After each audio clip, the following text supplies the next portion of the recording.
nandito nga pala tayo sa GM Cycle South. Shout out kay Sir Julius. Sir, ito na po yung request niyo para sa unit na order nyo. Hindi ka sir, samahan mo ako. So yan Sir Julius, ito na po yung unit na order niyo. Check natin. Okay, para dun sa mga hindi nakakaalam ng unit na to, ito nga pala ang Skygo Lance 150. So ayan, nakikita niyo naman yung kanyang itsura.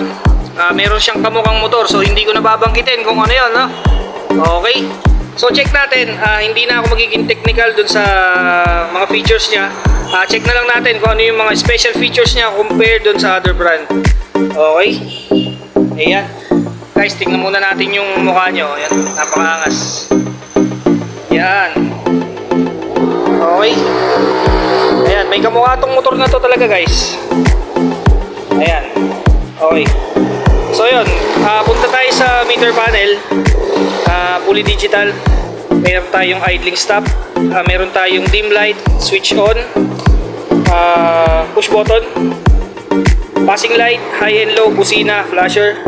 So guys, meron tayong compartment dito, parang dun sa isang brand na kamukha niya. So meron siyang charger, USB ready na siya. Ayan. Meron pang isang compartment dito, lagyanan ng cellphone, lalagyan ng wallet. Okay, so keyless na tayo guys, no? Ito ang kagandahan dito guys, keyless, no? Okay, so yun, may sabitan din tayo ng ano dito, ng echo. Ayun guys, so yung ating gulay board dito, hindi naman siya ganun kalapat. So saktong-sakto lang para dun sa pinamili ninyo. Okay, punta tayo guys dun sa seat assembly natin. Okay naman siya, malambot, saktong-sakto lang. Check natin guys yung compartment niya, yun. So yun, maluwang naman yung compartment niya. Hindi nga lang kakasya yung ating full face helmet, and even yung ating half face helmet baka hindi rin magkasya. So kagandahan nito guys, no, yung lalagyanan natin ng kulat nandito na sa compartment. So ayan, bubuksan nyo lang dito.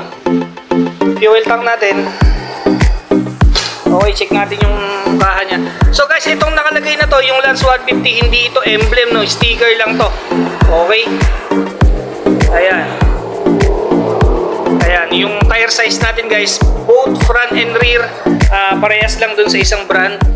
Okay, disc brake tayo sa harapan. Disc brake din tayo sa likod. Ito naman guys, kagandahan dito, disc brake tayo sa likod, no. Okay. Yan. Okay. Yung ating muffler, kamukha rin. Ayun. So guys, ito nga pala yung isang advantage ng brand na to, ng motorsiklo na to, compare dun sa ibang mga kamukha niya or kahit dun sa ibang mga matic na scooter. So guys, tingnan nyo to. Ito yung kanyang remote. Okay? Bukod sa dalawa na, so ito guys, dual function to, no? Tandaan natin guys, yung ating remote is the battery yan. So meron yung battery. So halimbawa na malubat yung inyong battery, hindi nyo basta-basta mapapaandar yung motor ninyo.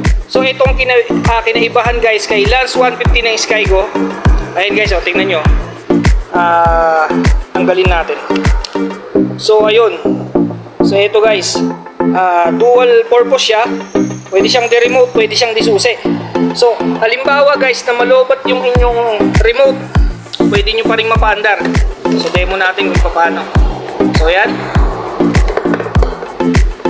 susuksok nyo lang guys sa gitna, tapos pwede nyo nang ma-on yung ating ignition, no?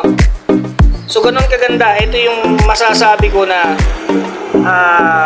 special features niya na wala sa ibang unit. Okay, so napakaganda, napaka-stick. Saka tingnan nyo guys, yung tsura ng kanyang susi, napaka-elegante. Kala mo naka 4 wheels, no?